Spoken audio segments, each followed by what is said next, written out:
And there was a tie for first between Maxwell's equations and Euler's equation. Euler's equation is this thing, e to the I pi plus 1 equals 0. And you can kind of see why, Euler's equation is so cool. It has in it everything. It has the 5 basic numbers, 0, 1, I, pi, and e. It has addition, multiplication, exponentiation, all in this very compact form. But for the same reason, my own choice would have been Maldaceno's equation. ADS equals CFT. Because it has everything in it too. It has Maxwell's equations in it, but it has non-abelian gauge theory. It has the Dirac equation. It has the Klein-Gordon equation. It has quantum mechanics. It has gravity. Pretty much has everything, that we know about the fundamental structures of nature, plus a bunch of other stuff that theorists have thought was a good idea, but we haven't seen yet, like supersymmetry and extra dimensions and string theory. And it's all in there in one sort of irreducible package. Okay, so I get to teach you about this. I've actually never given lectures about ADS-CFT before, so it's been a good chance to get my conventions and factors of 2 straight. I'm going to focus on, as Tom said, the main theme of the school, which is, well, to the extent that I focus on anything, the main theme of the school is using what we know about the left-hand side to learn more about the right-hand side. Of course, the other direction is ultimately probably even more interesting because this gives us what is right now our most precise construction of quantum gravity and non-perturbative string theory. So today I'll just talk about mostly generalities, motivation, and so on. Then the middle part will be just the basic, dictionary, the basic stuff you need to know, because the later lecturers will assume that you know it. And then I think in the last lecture or two, the thing I'd like to focus on is to talk about all the different ways that you can bang on this. Of course, that is break its symmetries in many ways, and get to, broader and broader examples of the duality. This is interesting, in particular for the applications, but also it's just an interesting subject. Okay. Good. So what I want to do first is a hand-waving derivation of this, which is not the way it was originally thought of, and it makes liberal use of hindsight. But it has a number of advantages. One of them is it gets you from this side to this side without actually going through string theory, which actually a lot of the applications seem to do as well. But it's a fun, it actually, along the way, illustrates a lot of the central ideas. So the hand-waving derivation is to start with the following idea. In gauge, so this is a connection between gauge theory and gravity. In gauge theory, we have spin 1 photons or gluons. And in gravity, we have the spin 2 graviton.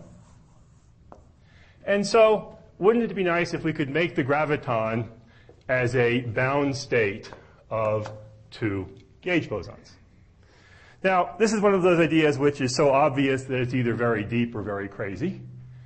And in fact, it's probably both, because Weinberg and Witten have proven that it's impossible.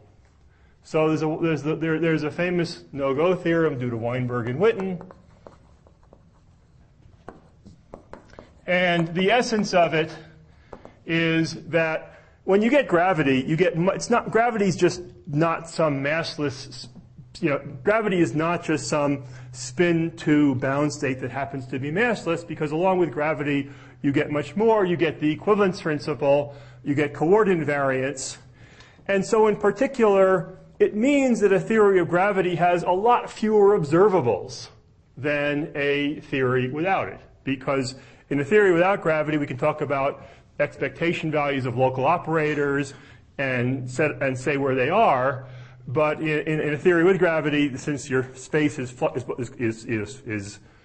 fluctuating, and because even classically the coordinates aren't meaningful, it's much harder to define invariant observables. And so there's a much bigger conceptual difference between the two sides. And the essence of this proof was to consider an object. Here's the putative massless spin-2 bound state, the energy momentum tensor, which exists as a local operator in the gauge theory, and to show that if, in fact, you succeeded in this, this object would have impossible properties. And it's a great no-go theorem. It rules out a lot of things one might otherwise try. But in fact, most of the really great no-go theorems in our field turn out to have exceptions, to be wrong, and the exceptions turn out to be much more interesting than the original theorem. An example of this is the Coleman-Mendula theorem. Question? Yes, please. So I just want to go back to your heuristic description of it. So on the gravity side, you say there are too few observables? There are fewer observables. There are fewer observables, or fewer simple observables. Okay, so And this is always an issue in quantum gravity, because especially when you're in a place like de Sitter space where you don't even have a place to stand in some sense, right? There are fewer observables in gravity. Oh, sorry. Did you want to finish your question? Yeah, I just kind of want to understand how you're counting observables. For the present purpose, I'm counting them in the most naive sense. This is something which is meaningful in a Lorentz invariant non-gravitational theory because I know what I mean by X. But in order to tell you what I mean by X in a theory with gravity, I have to somehow, where is it sitting given that the space-time itself is dynamical. And you need to say, an attempt to define this will inevitably be non-local, because it will have to you'll have to sort of do some kind of geodesic transport, but that transport depends non-locally on the metric itself. Yeah. Anyway, the thing about these no-go theorems is, to prove a no-go theorem, you have to make an assumption about the framework for what the answer can look like. And you can list all of your assumptions to be very systematic, but always there are assumptions which are so obvious and trivial that you don't even mention them. And so Coleman and Mendula, many years earlier, found all possible symmetries of the S matrix. That was the title of their paper, more or less. And it was a no-go theorem because it ruled out something that a lot of people were trying. They were trying to combine the newly discovered SU3 flavor symmetry with SU2 spin into SU6. And Coleman and Mendula killed this whole activity by showing that you couldn't unify space-time and internal symmetries that you couldn't have a symmetry that combined the two.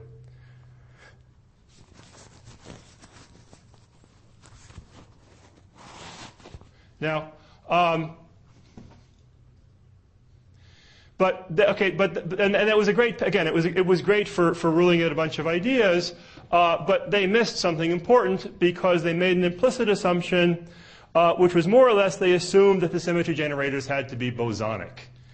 Actually, I looked back at the paper when I was preparing these lectures, and they didn't actually say those words.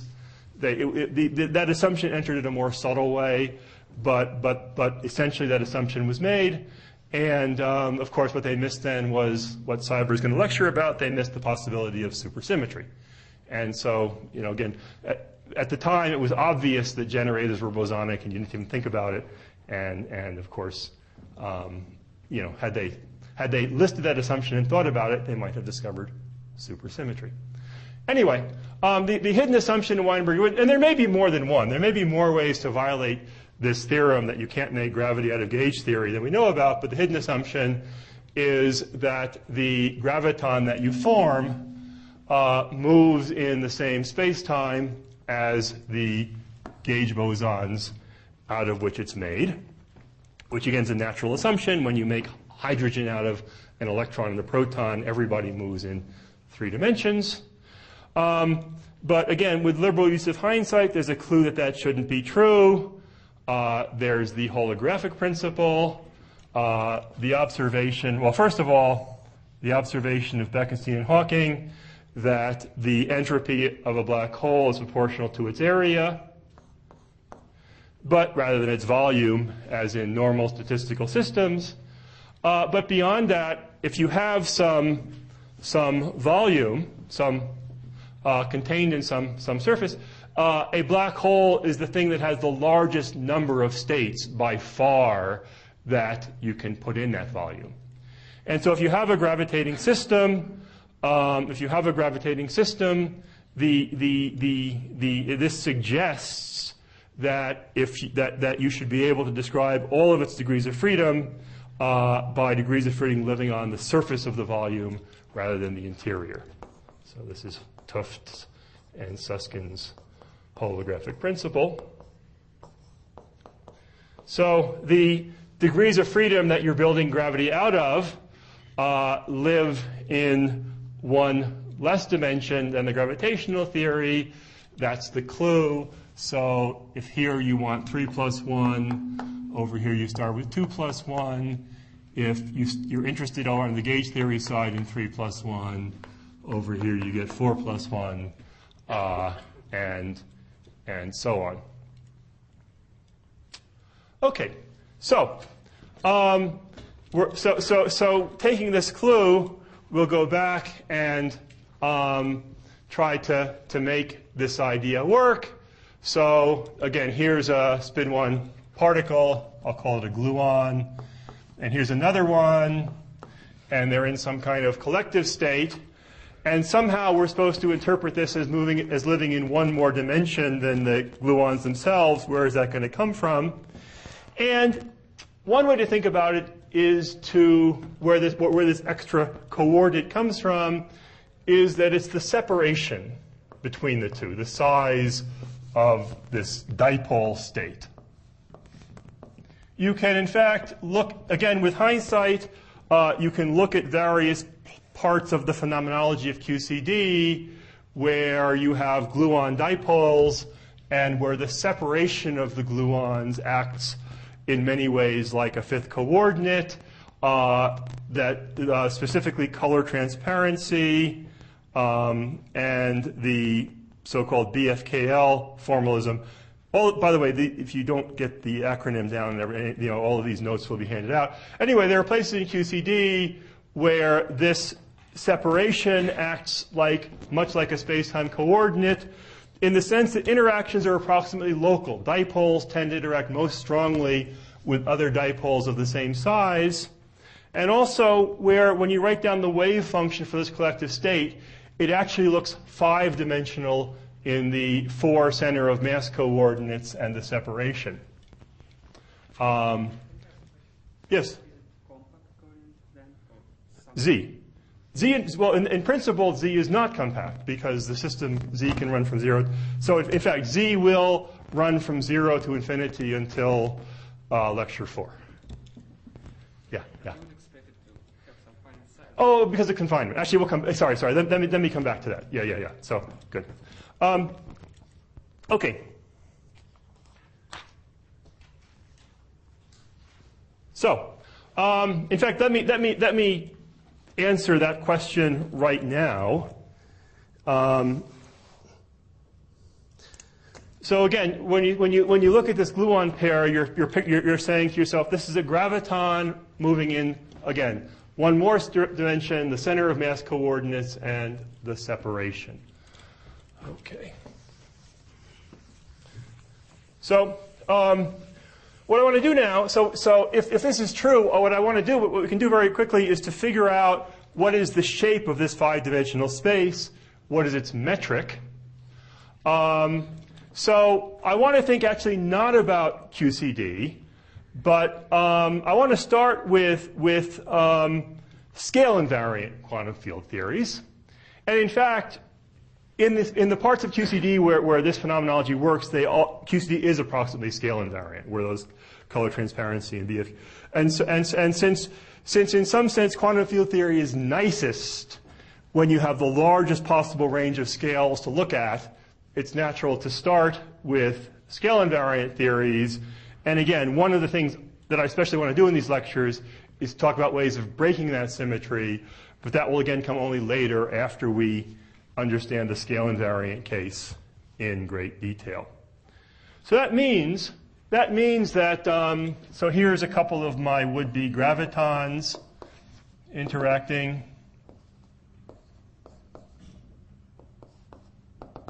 And I want to imagine that the quantum field theory is, again, scale invariant. So if I scale up everything, I scale up both, okay, I'm going to try to scale up the whole picture uniformly, meaning both the center of mass coordinates of the pairs and also their separations. So whatever the space is that we get should be invariant under rescaling uniformly x to lambda x and z to lambda z. And if you write down the most general metric, that's invariant under the usual Poincare symmetries of space-time. Oh, actually, I have more Blackboard, don't I? Yes. Good, good. Well, I didn't really need Euler's equation again. So, if you write down the most general metric that's invariant under those two scalings, it is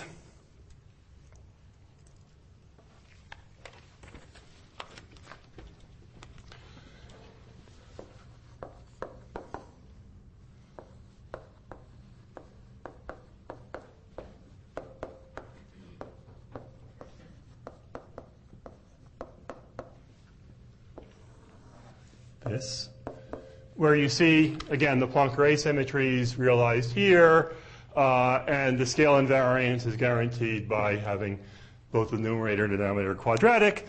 And actually, by a small order 1, it turns out, rescaling of the z coordinate, I can get rid of this prime and have only one length scale in the metric. So we get a metric which is fully determined by the symmetries up to its overall size, and this, of course, is anti-de Sitter space.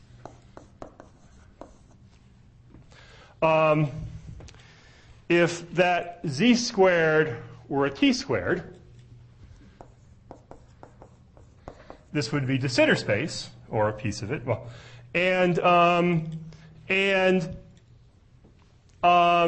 which of course is a good approximation to the current geometry of our universe.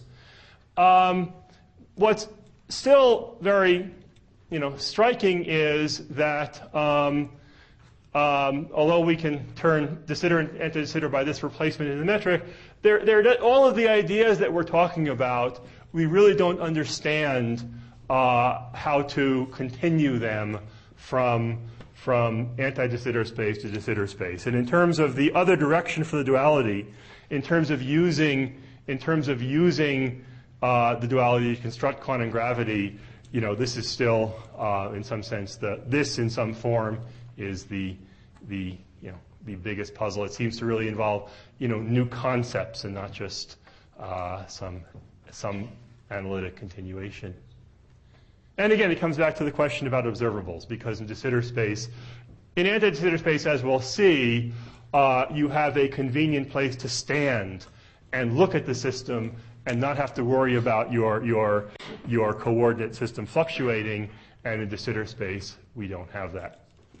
So ADS space isn't expanding, it's warped. The normalization, there's a gravitational redshift on the 4 Poincare directions in terms of, or however many you have, in terms of z. And so if you're a local inertial observer carrying a clock around, which is running at a constant rate in its frame, it's running at different rates in terms of the x coordinates depending on where you are. The space is warped, and that's the key to, many of the aspects of the duality.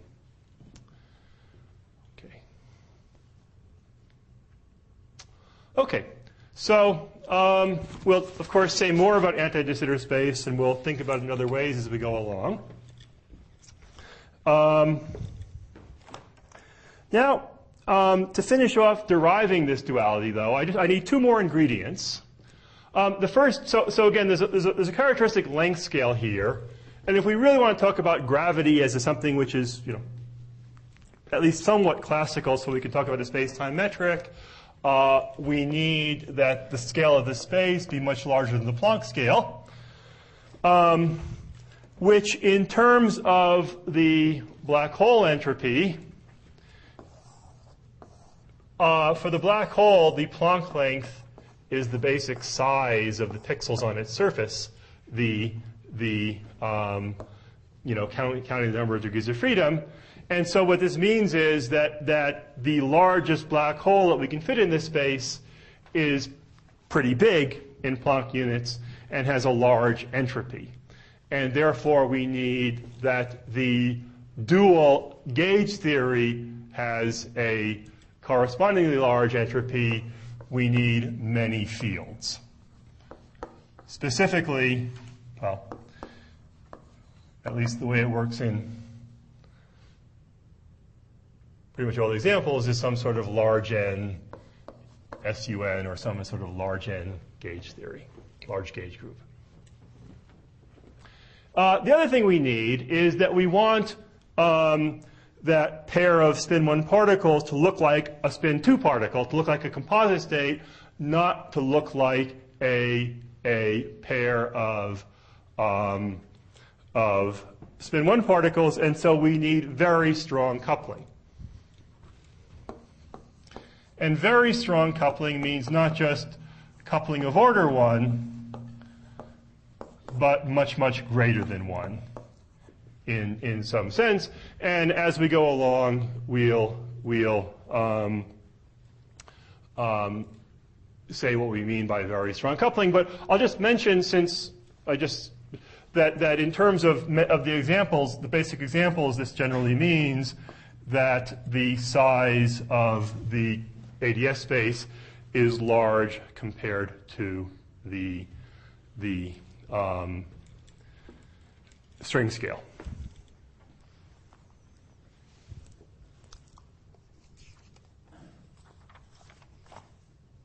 Okay, good. Now, of course, actually, so I'd like to assert that, okay, this again was a lot of hindsight and plausibility arguments, but I'd like to assert that we've actually sort of gotten to the end. That is, if all of these things are true, if we have scale invariance, and if we have many fields and very strong coupling, and if we define those conditions sufficiently narrowly and precisely, then the claim is true, that the gauge boson pair acts like a graviton. And that's a safe thing to say, because because I said I could make the conditions, I left myself the freedom to define these conditions sufficiently narrowly and precisely. But I think that morally speaking, it's true. And I'll this very strong coupling in particular, I will quantify that in the next lecture or two in a different way. And then I'll come back to this point. But in some sense, under these conditions, it's true that the gauge theory will in fact behave like a theory of gravity in one more dimension. Now, these two conditions are also something one has to have in mind when thinking about the applications of this duality, because they control whether you have something which is really quantitatively precise, or whether you're simply getting a qualitative model of the system you want to study, a spherical cuprate. To play on Christian Observables describing ADS Rick physics as a spherical cow. Spherical cow, yes. Anyway, so if we look, for example, at the applications of heavy ion physics, the interesting thing is that the heavy ion collisions sit not at couplings much larger than 1, but at couplings of order 1. Couplings which are kind of midway between the perturbative description and where the gravitational description can work. And, well, sitting right between isn't so bad because you have a 50-50 chance to have the better description. And in fact, what we know is that for many aspects of heavy ion physics, the picture that you get from the strong coupling limit is better, closer than the picture you get from the weak coupling limit. But again, it's a qualitative thing. You're capturing the order 1 properties of the phase. Large N is, well, it's not clear how problematic it is. Clearly, these dualities are going to have some artifacts, some things that don't apply to the real world because N is large. But for the heavy ion, well, in the heavy ion physics, one way that you might sort of count the largeness of N is to say that the number of gluons is N squared minus 1. It's 8. And so your expansion parameter is 1 over 8, which is pretty good. But actually, if you count up all the quark flavors and colors, which aren't captured, but you're actually the effective value of N or N color over N flavor for heavy ion physics is of order 1. And so it's remarkable, in fact, that the duality works as well as it does there. And it's nice. It kind of shows that this large N limit it's fairly robust. It works at least qualitatively some ways beyond the range where it's quantitatively true. Now, for the condensed matter applications, again, the interesting systems have couplings of order 1, where if you can't understand them from weak coupling, strong coupling may give you new information. They don't really have large N. But again, in the past, condensed matter physicists haven't been above putting an N artificially into their problems to get an understanding of the phases of things. They work, in general, with large N vector models, rather than large N matrices, which is equivalent to what's called mean field theory. And this is also sort of a mean field theory, but it's much richer, and so it may not be such an obstacle to actually capturing the physics of interesting phases. Question? Yes. So you say, or you alluded to that the number of flavors it comes in like in the denominator when you're counting? Well,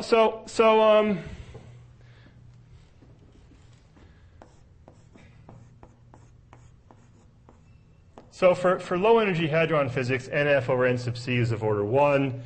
And if you think about it in terms of world sheets, a quark loop tears a hole in the world sheet. And so in any case, in the duality as it's let me just say, in the duality as it's used, one works with the N equals 4 theory, where you have only adjoint fields.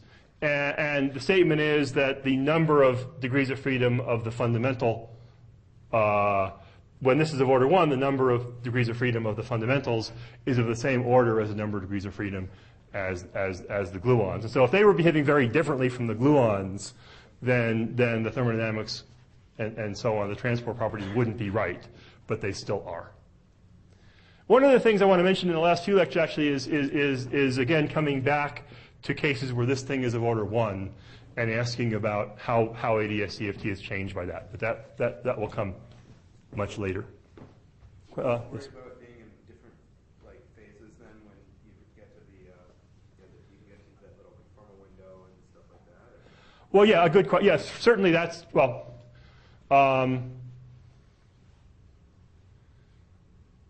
that's an interesting point, which is that we do know, well, of course, we do know that the physics of gauge theories changes when this gets large enough, thanks to Tom, in fact. When this number becomes of order 4, we know the exact ratio isn't clear. Although that is actually only affecting the extreme infrared physics. It doesn't actually change the physics in the scale, say, where things are approximately scale invariant. Yeah. But in fact, well, yeah. Daniel. So you sort of gone from the gravity to the field theory direction and tried to sort of motivate these two requirements. Yes. Let's say I wanted to go the other way. You probably wouldn't say that these two Well, what I just said was if I define them sufficiently precisely, then I believe they're sufficient. In particular, very strong coupling will be defined in terms of the anomalous dimensions of operators. And the statement is that the conjecture is that if enough operators get very large anomalous dimensions, so your theory has only a relatively small set of low-dimension operators, that it's sufficiently constrained that, in fact, it does have a gravity dual. This is something that Itze and I have been able to show in a sufficiently narrow context, but I believe it's more general than that.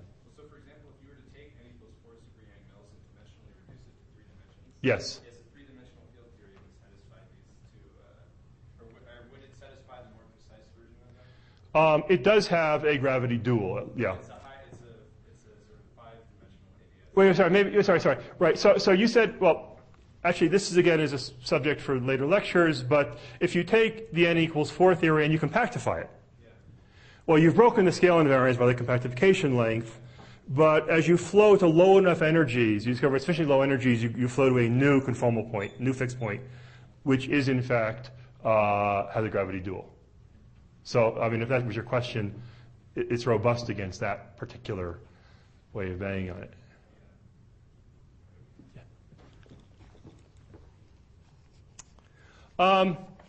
Okay, I haven't mentioned supersymmetry, but it sneaks in there in the following way. Continuum quantum field theories, if you try to continue them to very strong coupling, usually don't get there because they break down first. Once the coupling is of order 1, there is usually some mode where you can start producing pairs out of the vacuum and gain energy because the energetic cost of producing the pairs is offset by some negative potential energy. And so in order to have a quantum field theory where you can actually get to couplings which are not just of order 1, but much, much larger than 1, and which stays there over a wide range of scales, as we're assuming, if you really want this in a completely stable way, you almost certainly need supersymmetry. The secret of supersymmetry, of course, is that, roughly speaking, the Hamiltonian is the square of some information operator or sum of squares, and so the energy can't go negative. No matter how strong you make the coupling, the system can't break down too badly because there's a floor on the spectrum. And so in all of the precise examples, we have supersymmetry. You can start breaking the supersymmetry at low energy. You can try to break it at high energy. But that's where supersymmetry sneaks into the argument. Well, I mean, there are orbitals which break SUSY completely because of the inheritance principle. Right. But in fact, I believe that all of those are ultimately unstable. And so if you really try to take the continuum limit, your theory will disappear instantaneously. Now, it may be that there are exceptions, but Alan Adams. This was Gary Horowitz and Jacopo Borghero and I, looked at preciseness in a situation where you might have hoped that you would have broken the supersymmetry in a way that was still stable because there were no obvious tachyons, and there were still non-perturbative instabilities. And we shouldn't be too surprised because presumably, although Tom might disagree, our own vacuum is unstable because it's not supersymmetric and will someday disappear. And so, it's not so bad to live with a small amount of metastability. We also haven't mentioned strings, by the way. That was, again, one reason for doing this. It seems like if our interest was to construct a theory of quantum gravity, we've done very well because we've only taken ingredients that we know we have in nature, namely gauge theory, and just pushed it to a regime that a new regime, and we claim we get a theory of gravity out. This seems very good. It doesn't need all those strings and brains and things that you guys use. But of course, in all of the examples where this is realized that we understand, except maybe for some really degenerate ones, when you get gravity, you get everything else along with it. You get the strings and the branes and everything else, and it's not a surprise again because, after all, Tuff foresaw a lot of this stuff. He foresaw many years ago that due to the planar structure of large N gauge theories, which we'll say more about, at strong coupling, they look like sums over, roughly speaking, they look like sums over string world sheets. So in the cases where this is realized, the theories of gravity that we get locally in the bulk are always, the theories that we originally discovered by quantizing strings, or something related to them now by the web of dualities that we know, like M theory. Okay. So that's the hand-waving derivation. Now, the way it was originally, hit upon, more or less, which I'll go through more quickly, was let's consider a stack of n coincident D3 branes. And if we think about string perturbation theory, I've got some world sheet here.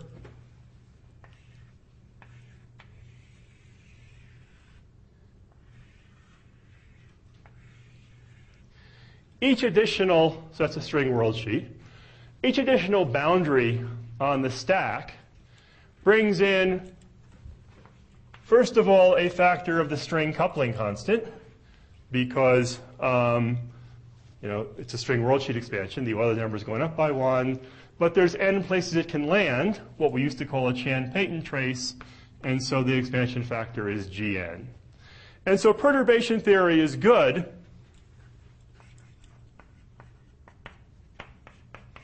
when this, not just G is small, but when Gn is much, much less than 1.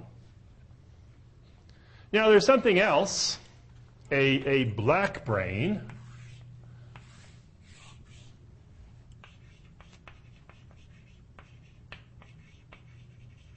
which is three-dimensional, again, sitting in 10 dimensions, but it's black, it's got a horizon and a vector, entropy and so on. And what it has in common with the D3 branes is that they both carry, so a three-dimensional object in 10 dimensions is surrounded by a 5-sphere, and they both carry the same 5-form flux integrated over that 5-sphere. So they have the same charge. And the metric of this, which for now I'm just going to write down, you have to believe me, but later on we'll not derive it completely, but get some of its scaling properties.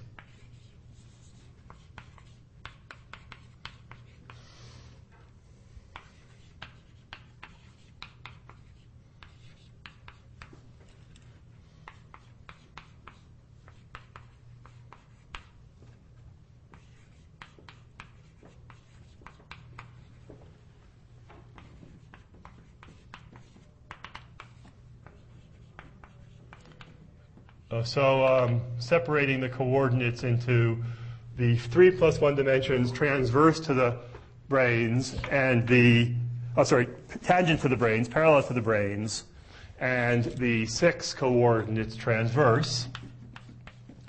And r squared is the transverse distance, and h is this harmonic function. And I'll tell you what L is.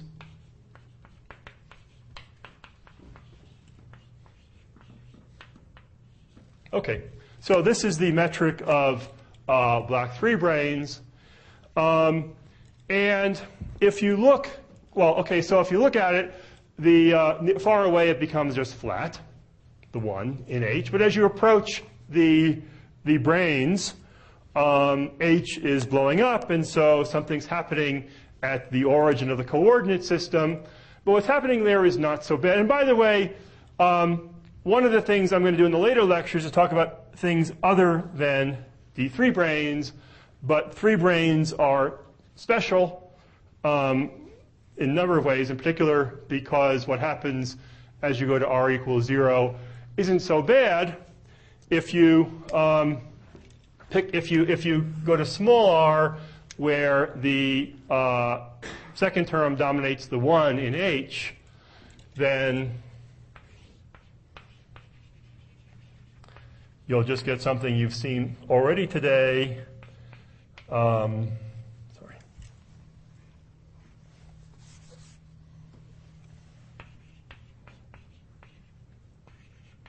Antide de Sitter space.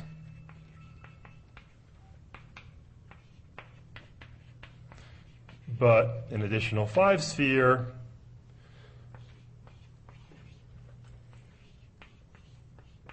Okay, actually this is not the coordinate system I used before. I used before Z, which was the separation, and now R is L squared over Z. I used to always think in terms of R, now I think in terms of Z, but you should get used to both because, okay. So, okay. The metric, in fact, is not becoming singular as R goes to 0. The curvature, this is a homogeneous space. The curvature is constant as you go down to R equals 0.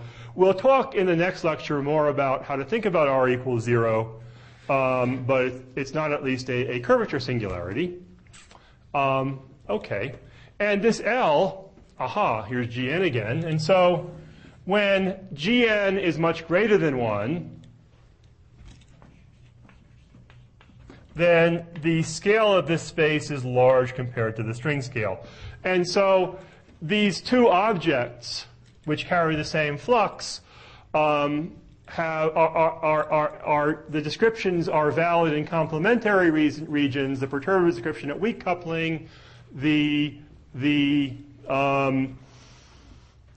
geometric description at strong, large Gn, and of course they're the same object, just described in 2 different regimes.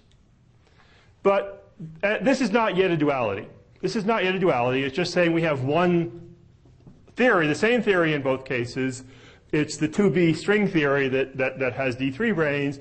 We have the 2B string theory, and it has these objects in it, and we use different approximations to describe those objects depending on where we are in parameter space. Of course, G is a field. G is the exponential of the dilaton. So we have the possibility to adiabatically continue between these two things, to take the black thing, make the coupling weaker, weaker, weaker, and it no longer looks black, and we find out what it was made of. And this was the key to the way that Strominger and Vafa first counted the states of a black hole. It doesn't work in a quantitative way here because they don't have enough protection from supersymmetry. You need a black hole with a finite 0 temperature entropy. But although it still teaches you something interesting, as we'll see. But anyway, you have the ability to continue between these two descriptions. So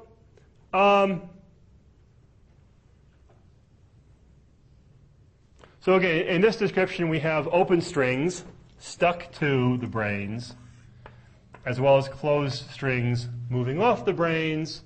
In this description, the branes seem to be gone, and we just have the closed strings moving in the geometry. Now, is there another magic blackboard underneath? Nope. Nope. Okay. Actually, I want those pictures. This doesn't move up? No, it does. I'm going to... Okay, well... Do you have a whiteboard? No, whiteboard, let me think.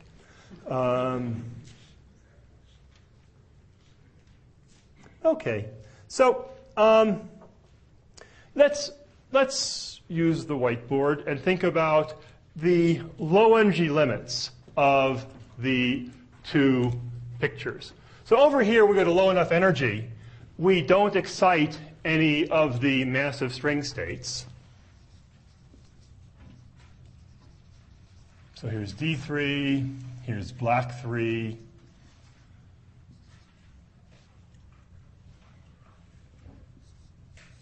Low energy, we don't excite any of the string states. All we have left are the massless open string states, which are, of course, just they're the gauge field stuck to the branes and the collective coordinates for the motion of the branes.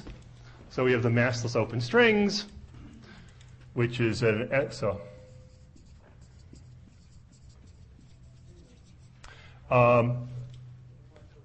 which is this again. It's n equals 4, d equals 4, un gauge theory. We also have massless closed strings sitting out away from the branes. So these fields live in 3 plus 1. Then there's the closed strings out in 9 plus 1. And over here, if we go to low energy, again we have the massless closed strings living away from the brane.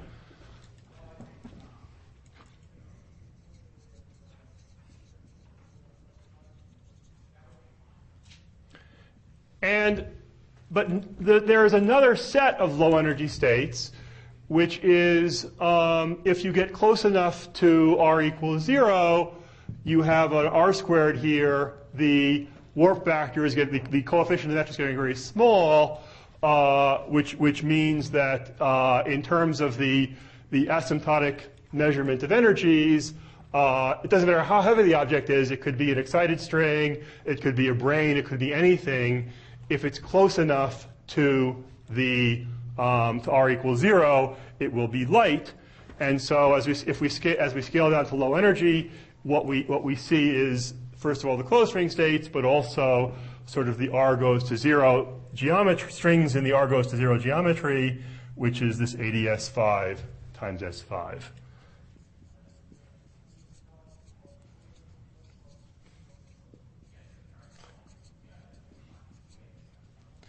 Okay, and now the so first of all, in both pictures, we have the massless closed strings, which we're going to ignore. They basically decouple at low energy. They move because they move in so many dimensions. Their couplings are irrelevant, classical at low energy, and we can ignore those fluctuations. In some sense, later on, we can imagine what it would happen if we added these back in. And this is one way to think about what the observables are in the system that we're going to talk about. But for now, we can use the fact they decouple and just think about these two sectors. And we're going to make... Question? Yes, please.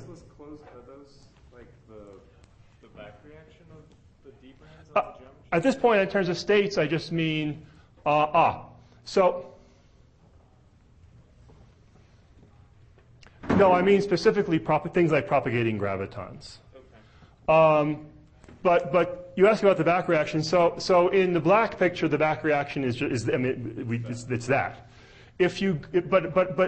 But in fact, this term is linear in this small parameter, and so. When you do string perturbation theory about branes in flat space, the string perturbation theory builds up this factor for you. Yeah.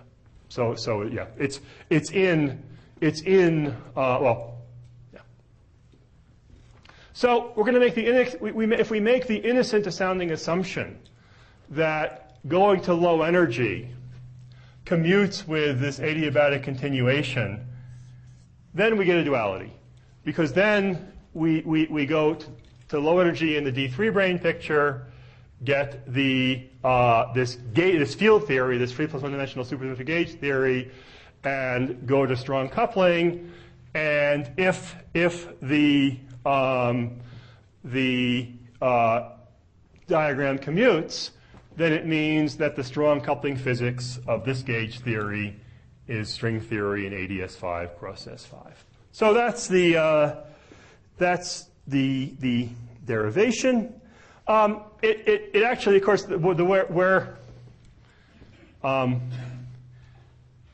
it got its force. Sort of got its force originally from the fact that people were following people were studying the dynamics of this, the dynamics of this. They were doing calculations in this theory.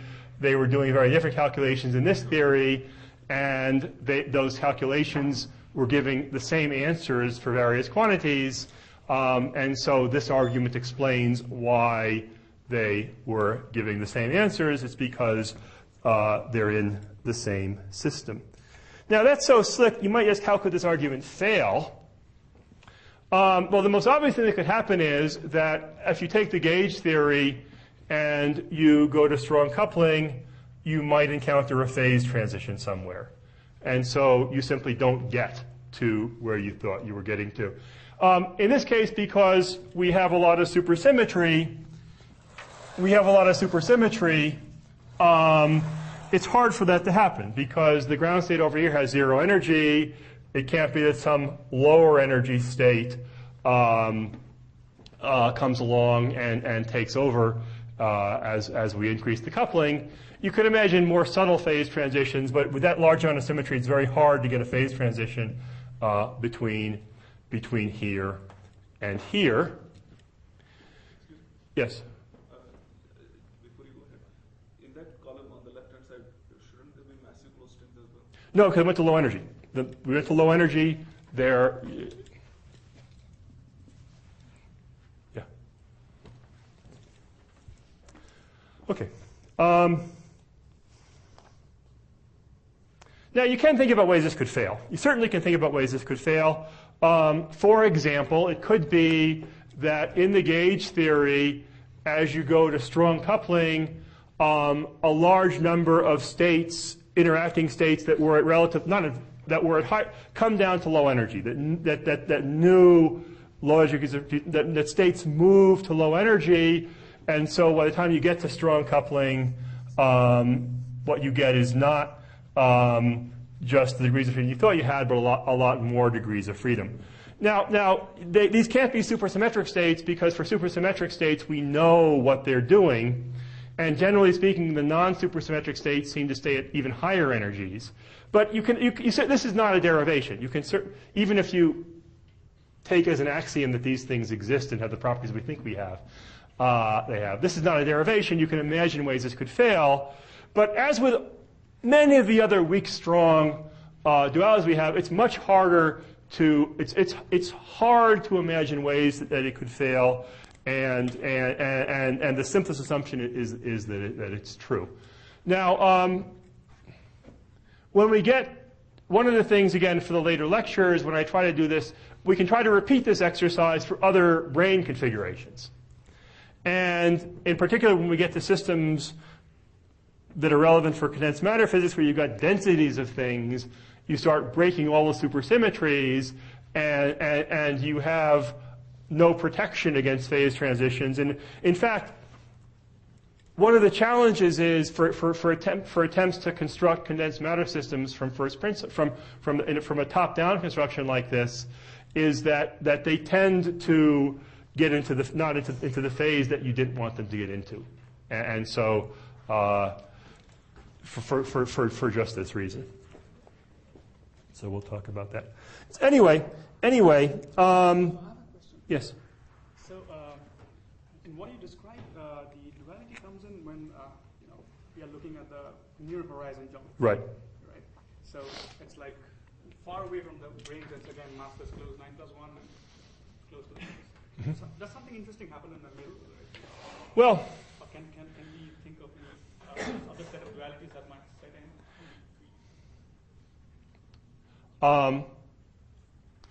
Well, someday some clever person will figure out what is dual to the original flat space-time that the whole system sits in, the asymptotically flat space-time that the whole system sits in.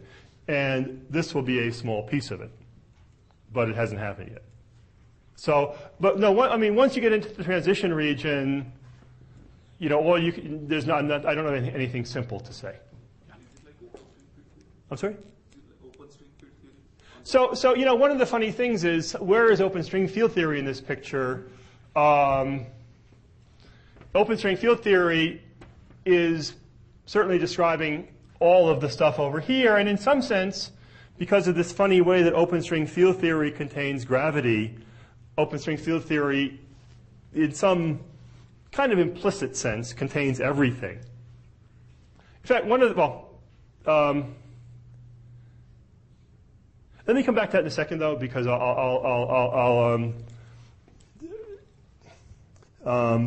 it's relevant to something I'm going to say shortly. Okay. The other comment is, of course, this duality is very striking because on one side we have quantum field theory, something we sort of understand in principle due to Ken Wilson, and on this side we have string theory, gravity, something we don't, know what it is. There are other dualities, weak, strong coupling dualities between quantum field theories and between string theories. And there's this whole web of dualities. And even in cases where, in principle, we know how to define both sides, and where there's comparably strong evidence for a duality, we don't know how to derive it. And I won't come back to this, but this is just sitting there as a challenge. What is it that's wrong with our understanding, even of quantum field theory, that we can have this sharp fact that is almost certainly true, and yet we have no framework for deriving it? There are simple examples of field theory dualities, like the weak-strong duality of the Ising model and bosonization, and there are higher dimensional versions of the Ising model where there's kind of a canonical way to turn the one picture into the other by, basically a duality, a change of variables in the path integral. But this direct method just gets nowhere when you get to the richer examples. And again, what is it that we're missing? So I have a few more things to say in today's lecture, but maybe this is a good point to assign you a homework problem. Okay. Here it is.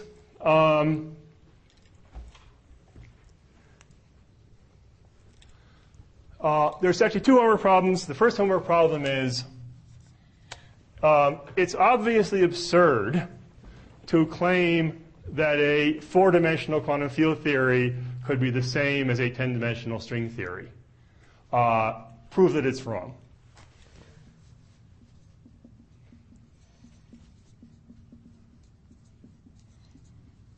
It's obviously absurd. Find counterexample.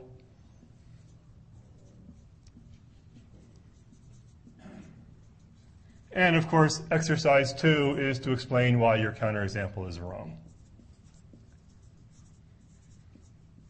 Okay. Because this is something that pretty much everybody should do or does when they encounter this. And when I first heard about this, I had a lot of vague objections which came down to this question of open string field theory, because I thought I already knew how you made gravity out of open strings. You use open string field theory where, due to the world sheet dualities, you got closed string graviton poles when you summed over all of the open string states. And so how can you do it if you keep just the massless open string states?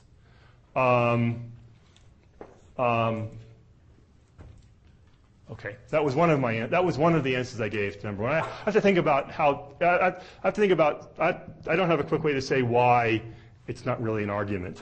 I'll give you other answers to problem one that I and other people have come up with, and they're later on in the lectures. But it's anyway. That's good. So, just to, I guess I got 15 minutes left, which gives me enough time to finish with the main ideas. Actually, just a small one. The duality is actually between SUN, not UN. The extra U1 corresponds to the collective motion of the branes, the motion of all of the branes together, and corresponding is a gauged field, which is its superpartner. And if you look at in the original black picture before taking any limits, where that degree of freedom lives is in fact in this transition region. So the black brane sort of has a flat bit and then a throat. This is the same picture drawn sort of from a different perspective. And if you ask where the U1 collective coordinate lives, it actually lives it's in this transition region between where the 1 and the R4 terms dominate. And so as you take the ADS limit, it moves out of sight. And so you get just SUN. What exactly U1 mode did you specify? I'm sorry? What U1 mode did you say?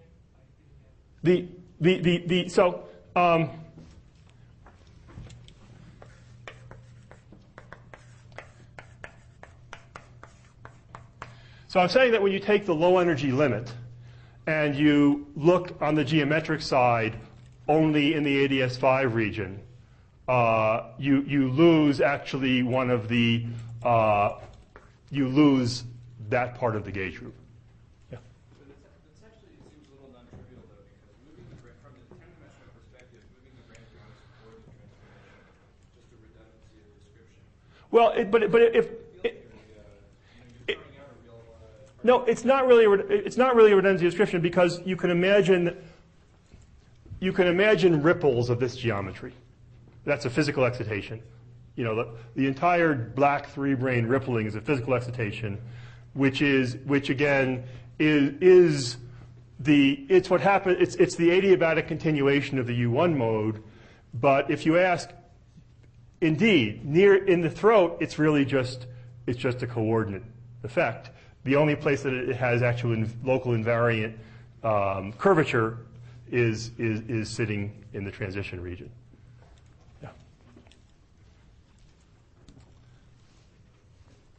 There probably is more to say about the U1, but this is, I think, the basic reason why it's going. And this, actually, you don't have to sweat about this because we almost always use this duality in the extreme large N limit where we're dropping things of order 1 over n squared, which is what this is. But when you start calculating gravitational loops in the bulk, which is a 1 over n squared effect, then you're talking about something of the same order of this, and you have to think about whether it's more subtle than what I just told you. Okay, counting parameters, we have on the gauge theory side, we have the Yang-Mills coupling, and we have n, the size of the matrices. On the 2B side, we have G, the strain coupling constant, and we have n, which is again the number of flux. Now it's the number of flux units, but it's the same n. And the precise dictionary for the couplings is that G is G Yang-Mills squared. Actually, sorry, I've got the 4 pi's in my notes. Let me actually look at them. Yeah, G is G Yang-Mills squared over 4 pi,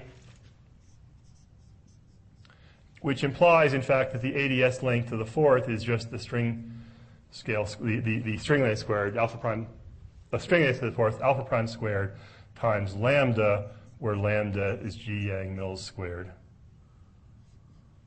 N. So just putting in the 4 pi's from the solution and from standard D-brainology, the dimension of the string coupling is based to first order is the square, since this is a closed string coupling and that's an open string coupling, the dimensionless closed string coupling is the square of the Yang-Mills coupling.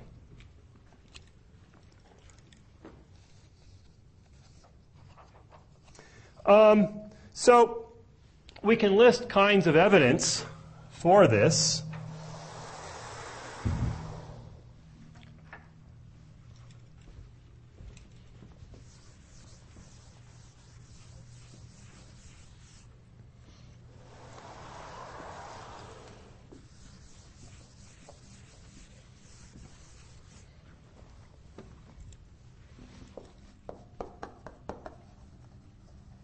symmetries match.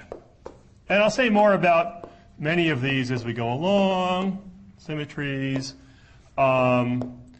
We can identify the supersymmetric states, and there's a lot of them on both sides.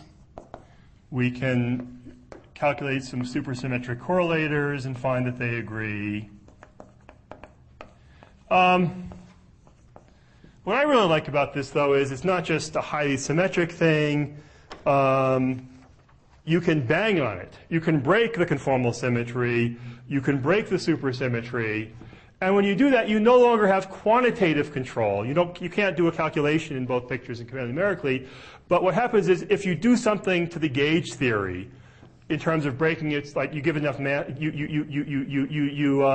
you perturb it in a way so that you would expect that the gauge theory would confine instead of being conformal, or break a chiral symmetry. And then you look on the other side of the duality, the geometric side, you find that this is what happens, that the strongly coupled, that the geometric picture of the theory tells you, in fact, that the theory confines or breaks chiral symmetry or whatever. So it's robust against symmetry breakings.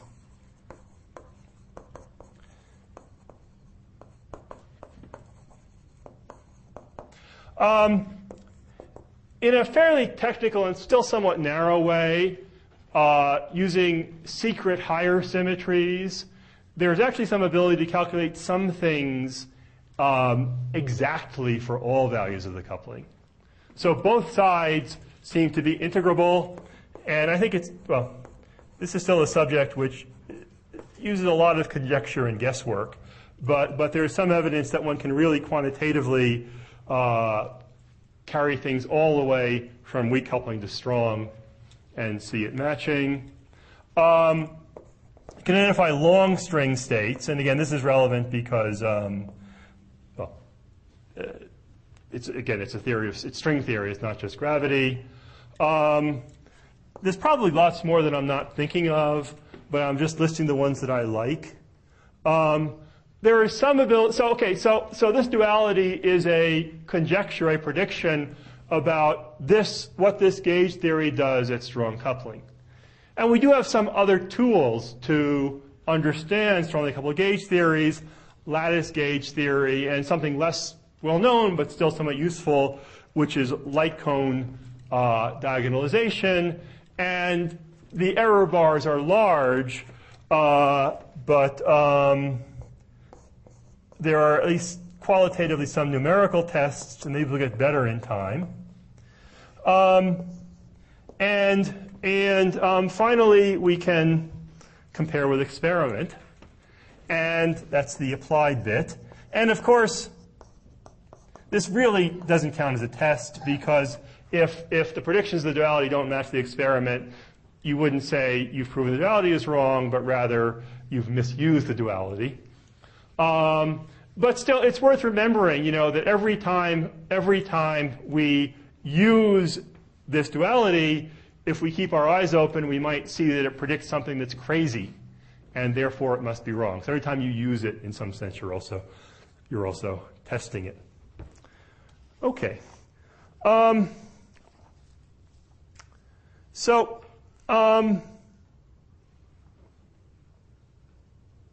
is the right time to stop. Is it? No, I started 5 minutes late. Okay. And amazingly, I'm exactly on target to finish section 1 of the notes. So the last 2 comments, 2.5 minutes each. So the first is, one, sometimes here it's stated that the evidence only supports some weak form of the conjecture. So the first thing to address is how strong is this duality? But the problem is, what do we mean by a weak form? There really isn't any clearly formulated weak form. Something one sometimes hears, maybe not so much anymore, is that this only captures the supergravity states in the ADS phase. That's certainly not true. There are many, many more states over here than just the supergravity states over here. And there are many states over here that we can identify as stringy. Moreover, again, the near horizon limit captures all of the stuff in the near horizon region, not just supergravity. So that's not a sensible weak form. You might conjecture that this is out only in the extreme large N limit, the planar limit. But again, that really doesn't make sense because the planar limit would be dual to classical tree level gravity, but neither of those by itself is a consistent theory. Both of them need loops. Gravity loops over here, non-planar graphs over here in order to be unitary. And to a large extent, unitarity determines the perturbation expansion. So at least order by order in 1 over n, this should be true. How about non-perturbatively in n, exactly in n? And in fact, well, there's a very obvious thing which we know. I mean, it seems trivial, but it's not. An exact statement in n, which is just the fact that n itself is an integer. Because when you do the 1 over n expansion, you're really treating 1 over n as a continuous variable. But in truth, it's a discrete variable with an accumulation point at 0. And on this side, it's an integer because it counts something, number of fields. And on this side, it's an integer because it counts something, the number of flux units. And so it's very hard to think of any version of this duality which is true, which is consistent with everything that we know, which isn't simply true in the strongest sense. Now, you can object that we actually don't have an independent, non-perturbative construction of the string side. And so when I say it's true in the strongest sense, what I mean is that everything we know about this side, all of the approximate descriptions we have and all of the dualities, everything we can connect it to the extent that we know about this side, we know a lot, it matches what we find from the other side. So the first is just the assertion that this is true in the strongest sense that one can imagine. And the last thing is just to notice that on each side of the duality, there are local symmetries. In the gauge theory, there's the SUN gauge invariance. In the string theory, there is coordinate variance. There's the local symmetry of gravity. And these two have nothing to do with each other. Neither is contained in the other. It's characteristic of dualities that they act only on the physical information. They only act on the invariant observables. And the fact that in this picture, it seems like we need this extra redundancy to make the description, and in this picture, we need a different extra redundancy to make the description are not things that are visible to the duality itself, which acts only on the physical information. Okay, so I've given you your homework problems. Tomorrow I'll say more about each side, and in lecture 3 I will bring them together again. Thank you. I have a couple of information items. One is